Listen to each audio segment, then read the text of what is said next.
Hello everyone, जय हिंद। कैसे हैं आप सभी। आज हम लोग प्रैक्टिस पेपर करने वाले हैं, जो कि अभी जो अगस्त में आपके पेपर लगे हुए हैं एसएससी सीजीएल 10+2 यानी CHSL और एसएससी एमटीएस का भी लगा हुआ है, और इधर जुलाई लास्ट तक आपका एनटीपीसी रेलवे के भी एग्ज़ाम शुरू हो रहे हैं। तो इन सारे एग्ज़ामों में जो अरिथमेटिक और एडवांस के मिक्स क्वेश्चन आते हैं, अरिथमेटिक भी आती है उसमें और एडवांस मैथ्स के भी क्वेश्चन आते हैं। तो हमने एक सेट तैयार किया है जिसमें अरिथमेटिक भी आपको अरिथमेटिक की भी प्रैक्टिस करने वाले हैं और एडवांस मैथ्स की मिक्सअप। तो देखते हैं किस तरह के सवाल बनते हैं। आप इन सवालों को वीडियो रोक करके कोशिश करिएगा पहले लगाने की खुद से, ठीक है। चलो स्टार्ट करते हैं, लेकिन उससे पहले एक स्लोगन कि कभी हार ना मानने की आदत ही एक दिन बड़ी जीत दिलाती है।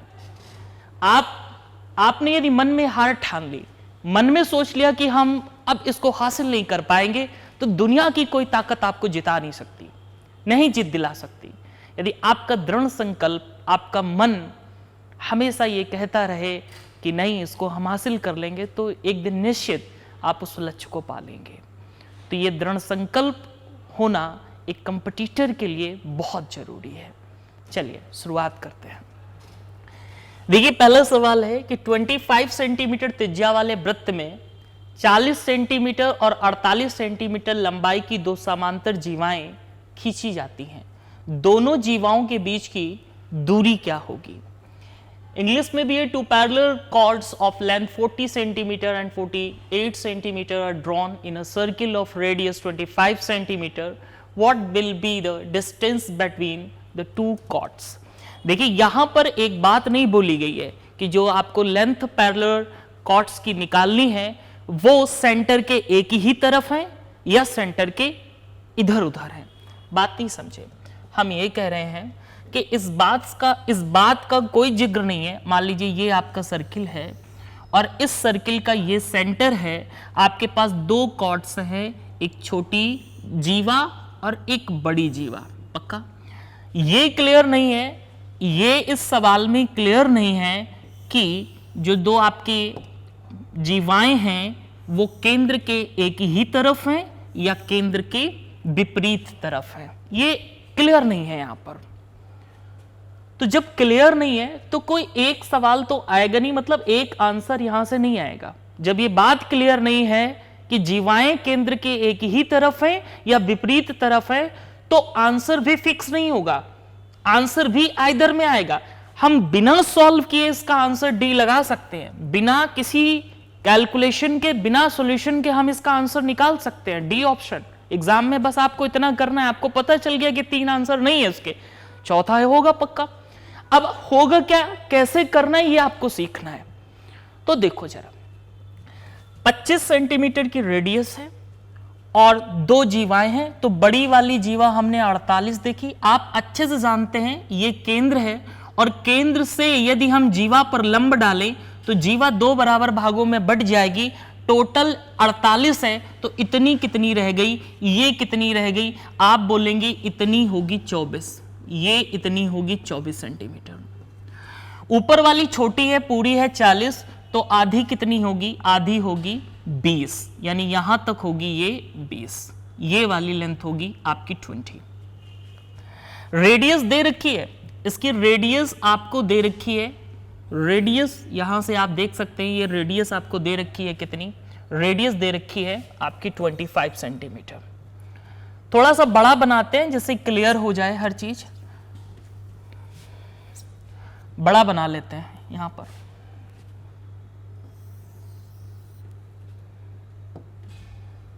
ये सेंटर है और पहला केस लेते हैं कि केंद्र के एक ही तरफ यदि हो, मान लेते हैं केंद्र की एक ही तरफ दोनों जीवाएं हों, तो आप देखेंगे यहां से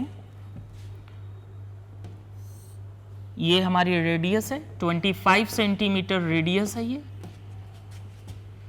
और ये इस पे लंब है, ये 20 सेंटीमीटर और ये 25 सेंटीमीटर, सॉरी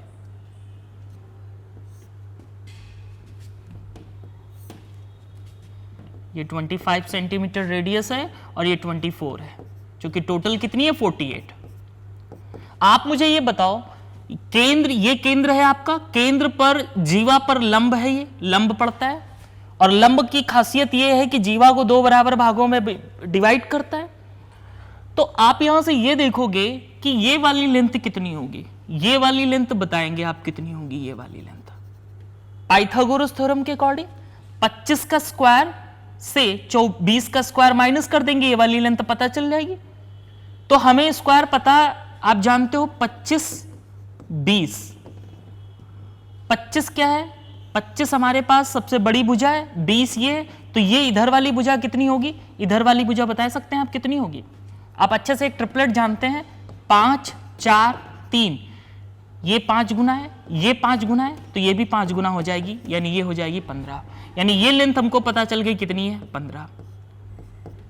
इसके बाद आप ये वाला देखने वाले हैं ट्राइंगल। इसके बाद ये आपको पूरा कंप्लीट पता चल गया 15। इसके बाद आप ये वाला ट्राइंगल देखने वाले हैं। कौन सा, ये वाला ट्राइंगल। ये भी रेडियस है, ये भी 25 होगी, और ये कितना है, ये आपके पास 24 है, ये पूरा कितना है 24 है। ये आपको यहां से ये पता करना है, क्या पता करना है, ये वाली लेंथ आपको पता करनी है। जब ये वाली लेंथ आप पता करेंगे तो कितनी आ जाएगी, यहां से देखेंगे, ये 25 कर्ण है, 25 हाइपोटेन्यूज है, 24 ये, तो ये कितना आ जाएगा, ये 7 आ जाएगा। टोटल है 15, इतनी है 7, तो ये कितनी बची, 8 बची। यानी कि इन दोनों के बीच की जो लेंथ है वो पता चल गई कितनी, 8। आप बात समझ पा रहे हैं। हो सकता है इसमें काफी आप कंफ्यूज हो गए हो, ये चीजें क्लियर नहीं हो, तो मैं दोनों फिगर अलग अलग बना देते हैं। ये दोनों फिगर हम अलग अलग बना देते हैं जिससे आप हर एक एक चीज को आसानी से समझ सकें। दोनों फिगर हम अलग अलग बना देते हैं। हमने कहा ये आपका सेंटर है, ये आपकी बड़ी वाली जीवा है, ये आपकी छोटी वाली जीवा है, ये आपकी रेडियस है 25 सेंटीमीटर, ये आपकी बड़ी वाली जीवा थी, तो ये कितना बचा आपके पास, 48 टोटल था, तो ये कितना हो जाएगा, आधा हो जाएगा, 24 हो जाएगा।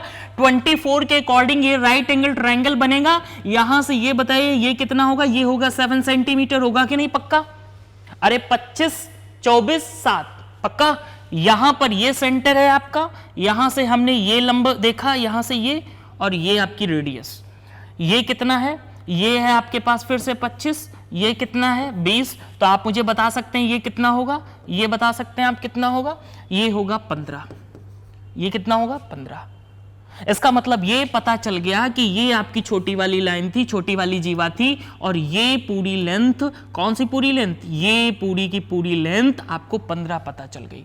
जब ये पूरी की पूरी लेंथ 15 है, जिसमें से इतनी आपके पास 7 है, तो ये बता सकते हैं कितनी है, ये आपके पास 8 है।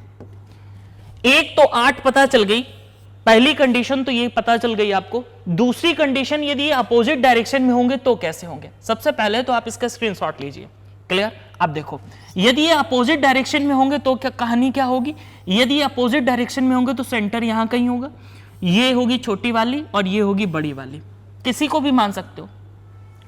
ये इन दोनों के बीच की दूरी है, यहां कहीं ये सेंटर है, यहां कहीं बीच से ये सेंटर है, ये आपकी रेडियस होगी, रेडियस यहां भी 25 है, रेडियस यहां भी 25 है, ये आपके पास 20 है, ये 24 है। ये कितना होगा, यदि ये 25 है, ये 20 है, तो ये कितना होगा, ये होगा आपके पास 15। यदि ये 25 है, ये 24 है, तो ये कितना होगा 7। अब 15 और 7 कितना होता है, 22 होता है, यानी डी ऑप्शन राइट है। देखिए एक चीज समझिए, जैसे हम इतनी आसानी से इतनी जल्दी कैसे लिख रहे हैं, आप कुछ ट्रिपलेट याद कर लो जिससे आपको भी आसानी रहे सवालों के आंसर देने में। कुछ ट्रिपलेट देखिए, जैसे आपका पहला ट्रिपलेट और बहुत ही फेवरेट ट्रिपलेट क्या है, ट्रिपलेट का मतलब पाइथागोरस थ्योरम के अकॉर्डिंग किसी भी राइट एंगल ट्रायंगल की जो साइडें निकल के आती हैं, 5 4 3, इसी में 2 का गुणा कर दे तो 10 8 6, 10 8 6। अब 2 का गुणा कर दीजिए इसमें तो 10 8 6, फिर से इसमें 2 का गुणा कर दो तो 20 16 12, फिर से इसमें 2 का गुणा करके और निकाले जा सकते हैं, यानी 5 से हम लोग देखिए ये ट्रिपलेट निकाल लिए। एक नया ट्रिपलेट क्या होता है, 13 12 5, क्या होता है 13 12 5, इसमें फिर से 2 का गुणा कर दो तो 26 24 10, 26 24 10। ये ट्रिपलेट वो हैं जो आपके लिए बहुत ही फायदेमंद है। अभी जो इसमें ट्रिपलेट एक यूज हुआ है 25 24 7, 25 24 7, ये ट्रिपलेट है। तो ये सारे ट्रिपलेट यदि आपको याद हो जाएंगे तो आप आसानी से इनके आंसर दे पाएंगे। क्लियर ना? चलो आगे बढ़ते हैं। देखिए यहां से आपको पाई चार्ट के सवाल मिलने वाले हैं और ये आपके पीटी में भी काफी इंपॉर्टेंट है। पीटी में जिन बच्चों का पीटी एग्जाम लगा है तो वहां से डायग्राम की किस तरह से डीआई के सवाल किस तरह से पूछे जा सकते हैं आप यहां से समझ सकते हैं। ठीक है, देखिएगा, प्लीज समझिएगा, आप इसको पढ़ लीजिएगा इंग्लिश में। फिलहाल ये ग्राफ किस चीज का है? ये जनसंख्या के प्रतिशत परिवर्तन को बताता है। ये परसेंटेज में परिवर्तन दिया रखा है। ये जो आप डाटा देख रहे हो ये हमारे पास परसेंटेज में डाटा है। ये परसेंटेज में डाटा आपको दे रखा है। ठीक है, परसेंटेज में डाटा ये पूरा का पूरा, ये ईयर है। ठीक है, और पॉपुलेशन का परसेंटेज इंक्रीमेंट है वो दे रखा है यहां पर। दिए गए संपूर्ण वर्षों में से कितने वर्षों में जनसंख्या में कमी आई है, मतलब ऐसे कितने वर्ष है जनसंख्या में कमी आई हुई है। आप एक बात बताओ, ये है क्या? ये परिवर्तन को दर्शा रहा है, लेकिन जनसंख्या में किसी नगर के जनसंख्या परिवर्तन को दर्शा रहा है, लेकिन एक चीज दिखेगा, ये इंक्रीमेंट का परिवर्तन है। इंक्रीमेंट का मतलब इंक्रीजिंग पॉइंट है, इंक्रीजिंग परसेंटेज है ये। तो जब परसेंटेज ही इंक्रीजिंग है तो कमी का तो कोई सवाल ही नहीं उठता है। कमी का तो कोई सवाल ही नहीं उठता है, यानी 0 वर्ष होंगे जहां पे कोई कमी आपको ऑब्जर्व होगी। क्यों? ये बात आप समझ रहे हो? ये बढ़ता हुआ ये इंक्रीमेंट का है, ये ग्राफ बढ़ रहा है। 2004 में आप देख सकते हो 4% की वृद्धि हुई है, कमी नहीं वृद्धि हुई है। 2005 में 6% की वृद्धि है, 2006 में 3% की वृद्धि। ये इतने परसेंट की वृद्धि डिफरेंट ईयर में हुई है, तो जनसंख्या बढ़ ही रही है। ऐसा कोई साल था ही नहीं जिस वर्ष जनसंख्या में कमी आपको देखने को मिली हो। बात समझ रहे हो? तो ऐसे कोई वर्ष ही नहीं मिलेंगे जिसमें आपको जनसंख्या में कमी आई हुई होगी। तो क्या हो जाएगा? फोर्थ आंसर हो जाएगा। बात समझ रहे हो कि नहीं? चलो आगे देखो जरा, नेक्स्ट देखो, नेक्स्ट बनाओ जरा। कह रहे इन 8 वर्षों में किस वर्ष में सबसे अधिक जनसंख्या रही है? इन 8 वर्षों में सबसे अधिक जनसंख्या किसमें रही है? बताइए, सबसे अधिक जनसंख्या किसमें रही है? देखिए वृद्धि के बाद में फाइनल ईयर जो होगा उसमें फाइनली जनसंख्या में ऐसा तो है नहीं कि 2004 में वृद्धि हुई, 2005 में वो व्यक्ति खत्म हो गए, मतलब उनकी डेथ हो गई। 2004 में जो बढ़े थे वो मतलब कोरोना काल में मतलब वो सब ऐसा कुछ तो है नहीं यहां पर। तो 2011 लास्ट ईयर जो होगा उस साल सारे के सारे लोग इकट्ठा हो जाएंगे। बात को समझना। तो 2011 जो साल होगा उस साल क्या होगा? सबसे अधिक जनसंख्या होगी। बात नहीं समझे? अरे स्टॉक में है पॉपुलेशन, स्टॉक का मतलब समझ लो। अरे 2004 में जो जनसंख्या बढ़ी, फिर 2005 में कुछ बढ़ गई, 2006 में बढ़ गई, ये सब बढ़ ही रही है जनसंख्या। और वो बढ़ के कब कहां पहुंच गई? 2011 में सब इकट्ठा हो गए।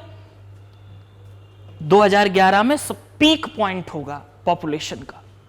2011 में पीक पॉपुलेशन होगा। हर 10 साल बाद जनसंख्या की गणना होती है। अब 2021 में देखिए कोरोना काल में हो रही है कि नहीं हो रही है, तो अब धीरे धीरे जनसंख्या बढ़ रही है। तो जब गणना होगी, जिस साल गणना होगी उस साल आपको पीक मिलेगी। तो यहां पर 8 वर्षों में किस वर्ष सबसे अधिक जनसंख्या रही? 2011 में सबसे अधिक जनसंख्या रही। देखिए आप यहां पर आंसर देने वाले होंगे 2008। जैसे एक नॉर्मल, आपको यदि डीआई का नॉलेज नहीं है, आप इन चीजों को नहीं समझे, तो जल्दबाजी में आप आंसर देखेंगे जिसका ग्राफ सबसे हाई है वो आप आंसर दे दोगे। आप 2008 आंसर दे दोगे और फटाफट फर्स्ट आंसर टिक कर दोगे, गलत नंबर ले बैठोगे, गलत कर जाओगे सवाल। बात समझ रहे हो कि नहीं? चलो अब ये देखो जरा, 2009 में नगर की जनसंख्या कितनी थी? 2009 में नगर की जनसंख्या भैया कितनी थी, इस बात का तो कोई आंकड़ा हमारे पास है नहीं, क्योंकि ये जो जनसंख्या, ये वाला जो ग्राफ देख रहे हो ना, ये जो परसेंटेज वाला ग्राफ है, ये जो परसेंटेज वाला ग्राफ आप देख रहे हैं ना, ये क्या है? ये है परसेंटेज इंक्रीमेंट, ये प्रतिशत वृद्धि दे रखी है।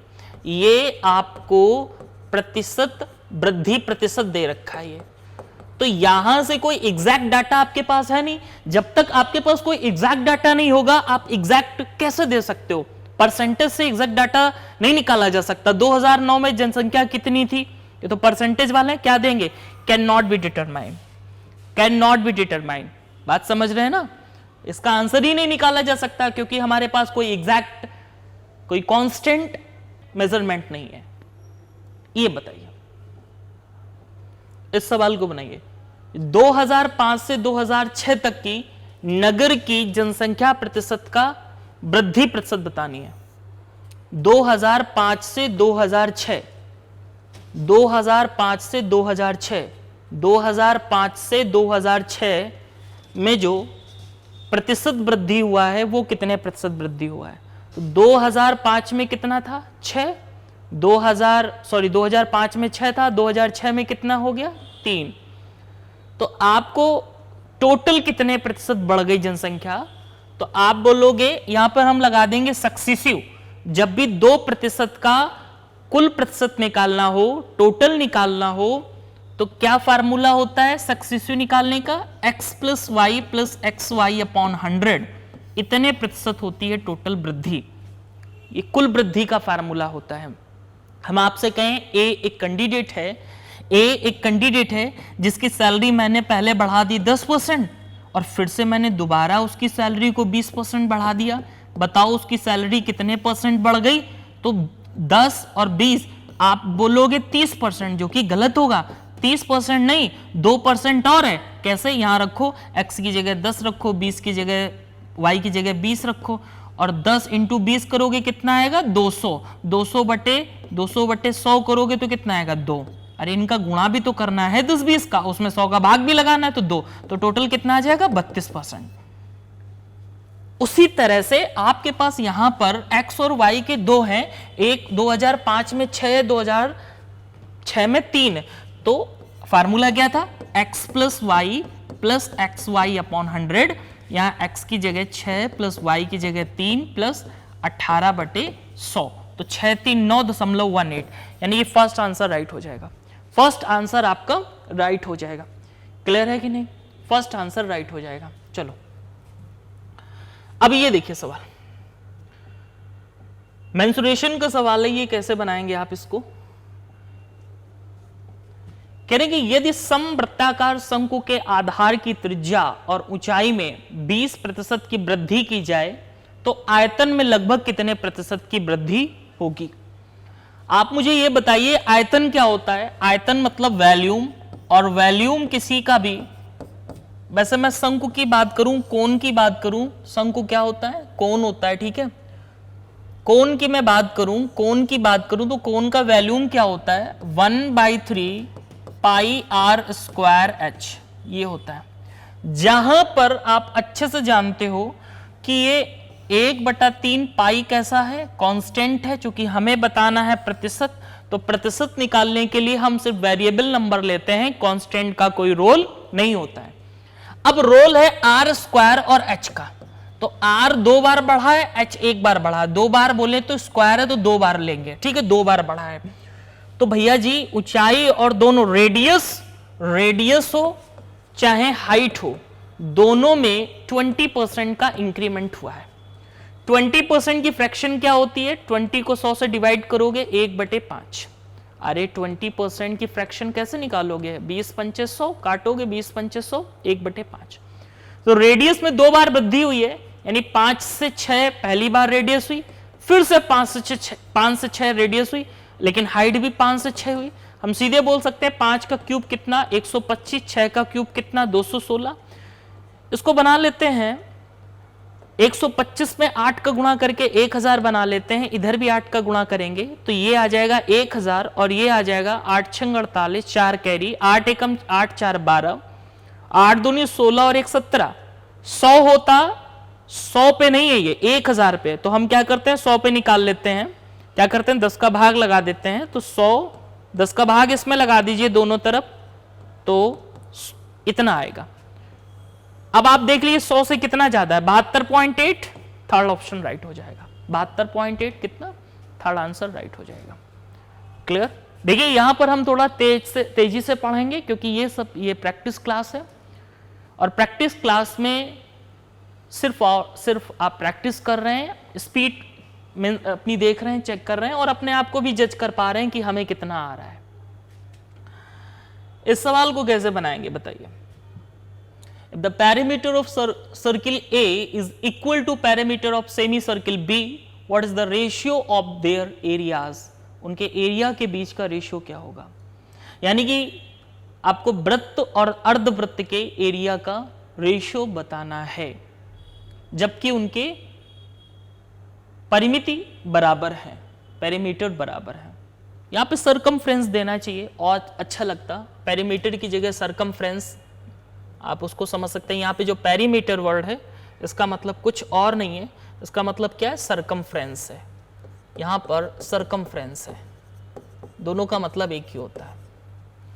तो आप अच्छे से जानते हो कि जो वृत्त होता है, ठीक है, वृत्त, मैं सरकमफ्रेंस की बात करूं, ठीक है, उनकी परिधियों की बात करूं, तो जो सर्किल ए है उसकी परिधि क्या होगी, आप बोलेंगे 2πr। जो सर्किल बी है वो अर्धवृत्त है, और आपको अर्धवृत्त की परिधि पता होनी चाहिए कितनी होती है। अर्धवृत्त की परिधि होती है 2r। अर्धवृत्त की परिधि बताइए कितनी होती है, अर्धवृत्त की परिधि बता सकते हैं आप 2r। अब यहां पर r डिफरेंट है तो r हम स्मॉल ले लेते हैं, ठीक है, 2r प्लस πr स्मॉल ले लेते हैं।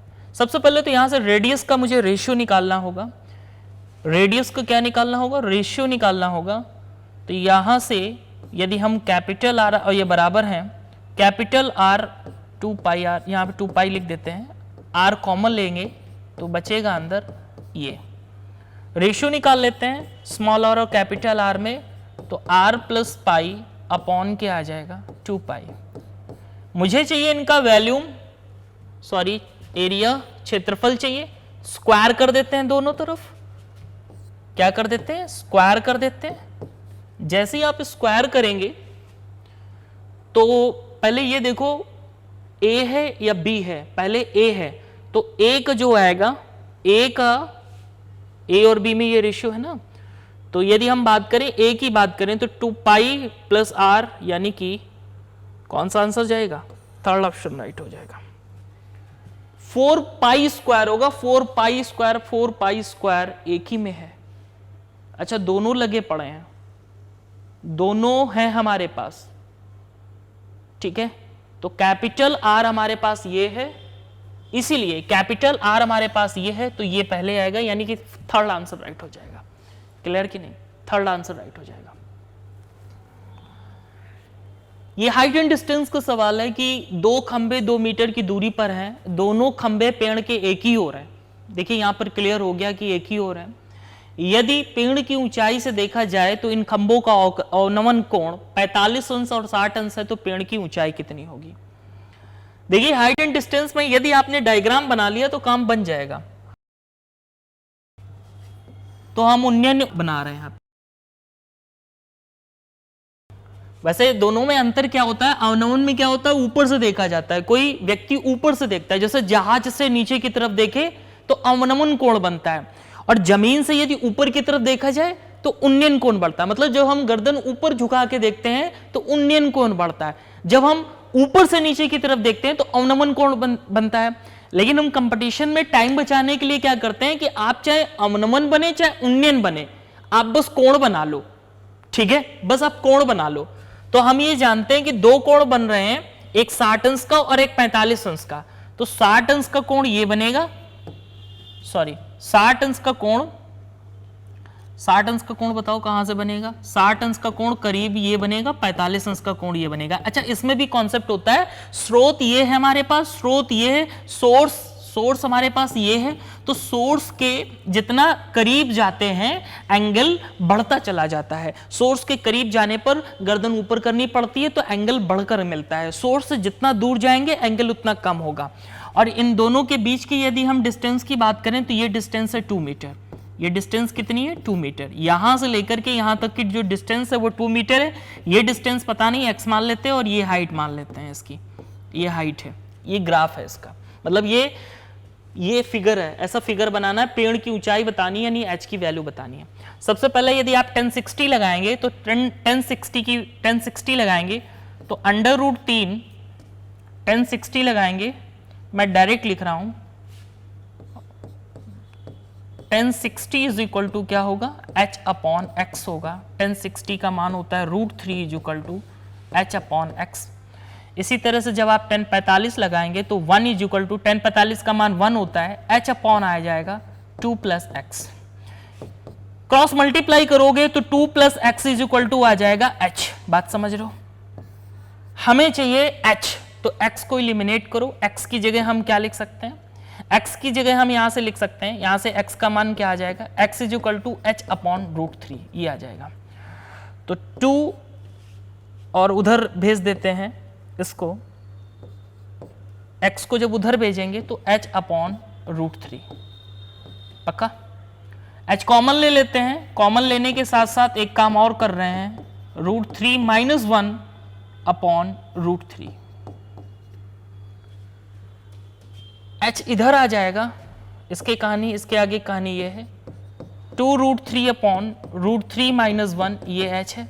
परिमेयकरण करेंगे 2 कैंसिल हो जाएगा, √3 में इंटू √3 + 1 ये h आ जाएगा। √3 + 1 √3 का अंदर मल्टीप्लाई करो तो 3 + √3 यानी कि सेकंड ऑप्शन राइट हो जाएगा। क्लियर कि नहीं? बहुत ही आसान सा सवाल था ये, उम्मीद है आप समझ गए होंगे। ये देखो जरा, ये तो बहुत बच्चों वाला सवाल है यार, बहुत ही आसान है। तो क्या करो, यहां से आपको सिर्फ और सिर्फ क्या निकालना है, एक काम करो, ये 1 - 1/√p निकालना है आपको। अलग अलग कर दिया p को। और √p की यदि बात करें तो ये तो परफेक्ट स्क्वायर है। ये किसका परफेक्ट स्क्वायर है? ये 2ab की यदि वैल्यू है, ये किसकी वैल्यू है? 2ab की वैल्यू लिखी है, ये 2ab की वैल्यू लिखी है। तो यदि आप इसको अलग करोगे तो ab √3 आ जाएगा, यानी कि हम ये बात बोल सकते हैं कि √3 + √2 का होल ऑफ स्क्वायर लिखा है। स्क्वायर इधर आ जाएगा तो हम ये बात बोल पाएंगे कि √p का मान यदि निकालना चाहें, यहां से √p का मान निकालना चाहें तो √3 + √2 आएगा। ये बात आप समझ रहे हो? ये बात तो आप जान ही गए हो। यदि स्क्वायर इधर आएगा तो √p पर √ लग जाएगा, √3 + √2। अब यहां मान रख दो, यही वैल्यू यहां रख दो, √3 - √2 माइनस नहीं प्लस। फिर से प्रमेयकरण कर दो इसका, तो √3 - √2 अपॉन नीचे क्या आ जाएगा 1। माइनस साइन जब इधर जाएगा, एंट्री करेगा तो √2 प्लस का हो जाएगा, तो √2 प्लस का हो जाएगा, √2 प्लस का हो जाएगा। और हमारा आंसर क्या जाएगा बताओ जरा? √2 प्लस का फर्स्ट आंसर राइट होगा, फर्स्ट आंसर राइट हो जाएगा। बताइए पक्का ना? ये देखो, ये अच्छा सवाल है, कॉन्सेप्चुअल है। a बराबर b की पावर p, b बराबर c की पावर p, c बराबर a की पावर r। एक काम किया करो, देखो एक बार सुनो मेरी, यहां पर a बराबर क्या लिखा है, b की पावर p लिखा है कि नहीं, b बराबर क्या लिखा है, c की पावर q, और c बराबर क्या लिखा है, a की पावर r। कहानी हमेशा लास्ट से स्टार्ट किया करो, कहानी हमेशा लास्ट से स्टार्ट किया करो। यहां पर लास्ट से सवाल लगेगा, यानी हम c की जगह क्या लिख सकते हैं, हम c की जगह लिख सकते हैं, या फिर आप a की जगह लिख दो। a की जगह आप बताओ मुझे क्या लिख सकते हो, b की पावर p लिख सकते हो। आप a की जगह लिख सकते हो b की पावर p, और होल पावर जो r है वो r बना ही रहेगा, और ये पावर का हो जाएगा गुणा, ये क्या हो जाएगा pr। अब आप मुझे ये बताओ, b की जगह आप क्या लिख सकते हो, c बराबर चल रहा है, b की जगह आप क्या लिख सकते हो, b की जगह आप लिख सकते हो, a की जगह तो हमने लिख दिया ये b की पावर ये। अब b की जगह आप क्या लिख सकते हो, b की जगह ये लिख सकते हो c की पावर q, तो c की पावर q और ये होल पावर आपकी pr। फाइनल क्या लिख सकते हो, इनका गुणा हो जाएगा आपस में pqr। यानी हमने देखा कि c बराबर हमें मिला pqr। बताइए यहां तक कोई समस्या आपको? ये पावर कितनी है, एक, कंपेयर कर दे, बेस बराबर है, पावर कंपेयर हो जाएगी। पी क्यू आर की वैल्यू हमसे पूछिए कितनी आ जाएगी, 1 आ जाएगी। बताइए कितनी आ जाएगी, 1 आ जाएगी। ये बात आप समझ रहे हो कि नहीं, ये बात आप समझ रहे हो कि नहीं, पक्का? चलो आगे बढ़ते हैं। ये देखो a plus 1 upon is equal to 3, और यहां पर ये आप इसको ये 1:1/3, इसको हम ऐसे भी लिख सकते हैं, इस चीज को हम ऐसे भी लिख सकते हैं कि a cube plus 1 upon a cube plus 1, हमें ये चाहिए कुल मिला के। आप जानते हो ना 1:1/2 का मतलब क्या होता है, इसका मतलब होता है 1 + 1/2, इसका मतलब ये होता है, यानी इसको हम ऐसे लिख सकते हैं। और हमारे पास गिवन क्या है, हमारे पास गिवन है a + 1 अपॉन a, और इसकी वैल्यू कितनी गिवन है, इसकी वैल्यू हमारे पास गिवन है 3। ये गिवन है, ये निकालना है, ये गिवन है, ये निकालना है।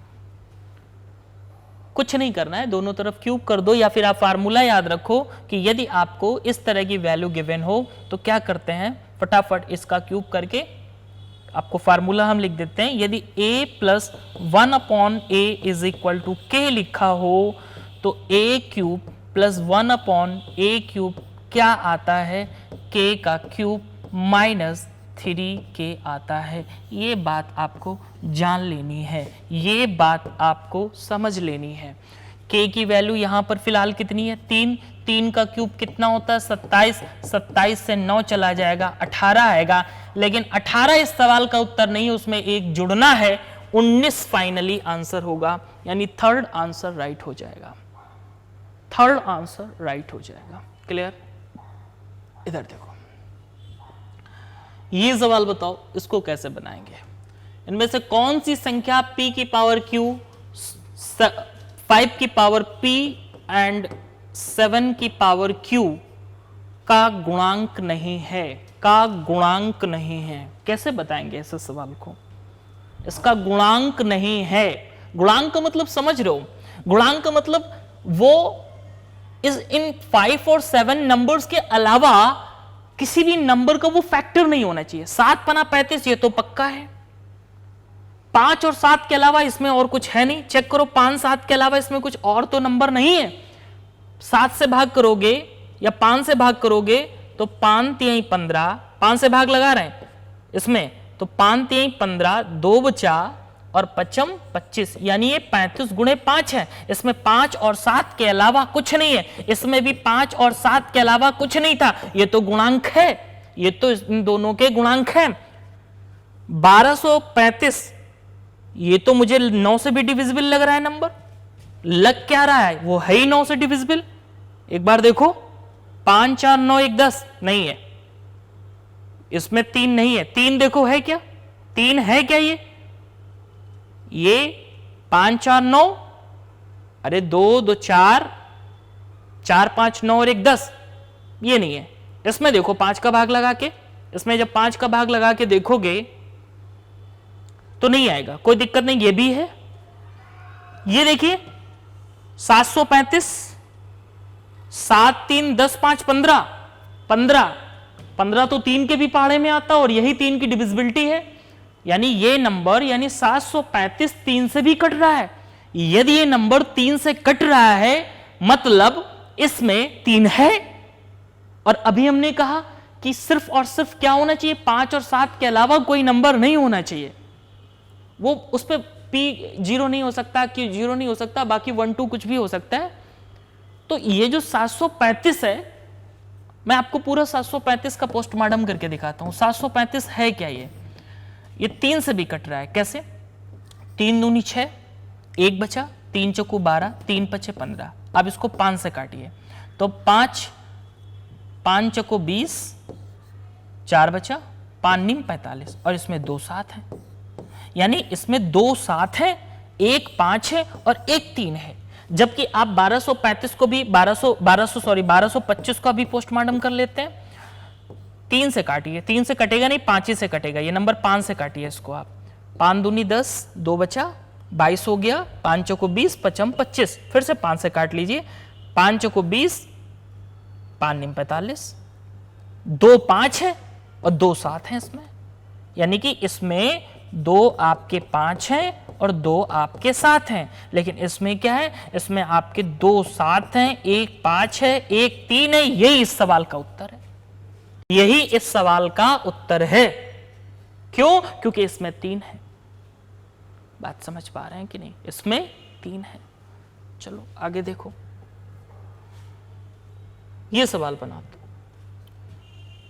5 सदस्यों वाले परिवार में सदस्यों की औसत आय 28 वर्ष है। यदि 20 वर्ष के एक सदस्य को निकाल दिया जाए तो परिवार की औसत आय कितनी होगी? अच्छा, 20 वर्ष के कैंडिडेट को निकाला गया है तो परिवार की औसत आयु तो 28 वर्ष से बढ़ जानी चाहिए। इसमें तो कम हो रही है, इसमें भी कम हो रही है, इसमें भी कम हो रही है। एक ही ऑप्शन है? नहीं, एक ही ऑप्शन है भैया, इसमें भी कम हो रही है, इन तीनों में कम हो रही है, एक ही ऑप्शन है 30। यही सवाल का उत्तर है। अब जरा समझो हमने कैसे ऐसे टिक कैसे किया। आप मुझे बताओ, 5 सदस्यों वाले परिवार में सदस्यों की औसत आयु कितनी है? 28 वर्ष। औसत आयु का मतलब समझ रहे हो?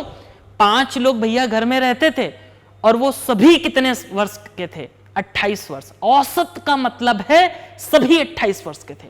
औसत का मतलब क्या है? Each candidate has equal years. सभी के पास इक्वल वर्ष हैं और सबके पास इक्वल वर्ष में कितना वर्ष है? 28 वर्ष है। हम कहते हैं 5 में एक कोई कैंडिडेट चला जाए, 28 वर्ष का ही चला जाए, एवरेज में कोई परिवर्तन नहीं। क्यों? 28 वर्ष उसका था, वो लेकर के चला गया, बाकियों पे क्या फर्क पड़ता? कोई फर्क नहीं पड़ा। 28 वर्ष से ज्यादा का कैंडिडेट जाता है तो बाकियों को दिक्कत होती। क्यों? क्योंकि उसका हिस्सा तो 28 था, 28 से ज्यादा कैसे ले गया? बाकी 4 लोगों को दिक्कत होगी। इसका मतलब बाकी के 4 लोगों का भी कुछ पार्ट वो लेकर के गया है, बाकी के 4 लोगों का भी कुछ ना कुछ नुकसान हुआ। नुकसान हुआ मतलब एवरेज कम हुआ। लेकिन यहां पे क्या हुआ है? 28 साल का कैंडिडेट जो थे पांचों, तो वो गया है 28 वर्ष का जाता, कोई दिक्कत नहीं होती, एवरेज पे कोई फर्क नहीं पड़ता। क्यों? क्योंकि सभी के पास 28 वर्ष है। कम लेके गया है, कितना कम लेके गया? 20 वर्ष लेके गया है। अपना भी हिस्सा वो नहीं लेके गया, अपना भी हिस्सा वो छोड़ के गया, 20 लेकर के गया। बाकी सब खुश हैं। खुश हैं मतलब सबकी एज बढ़ जाएगी। जो कम 8 लेके गया है वो बाकी के 4 लोगों में बढ़ जाएगा। तो 8 जो कम लेके गया है 4 में बांटोगे, 8 वर्ष को 4 भागों में बांटोगे, हर एक को कितना मिलेगा? 2 वर्ष। पहले कितने थे? 28 के, अब वो बाकी के 4 कितने हो जाएंगे? 28 और 2 30 के। यानी कि third is the right answer. Third is the right answer. आगे के सवाल हम लोग नेक्स्ट क्लास में देखेंगे और अभी 1-2 वीडियोस हम लोग बनाएंगे प्रीवियस ईयर के पेपर्स की। आप जानिए, समझिए कि किस तरह के सवाल एग्जाम में पूछे जाते हैं। मिलते हैं नेक्स्ट क्लास में। Okay, thank you.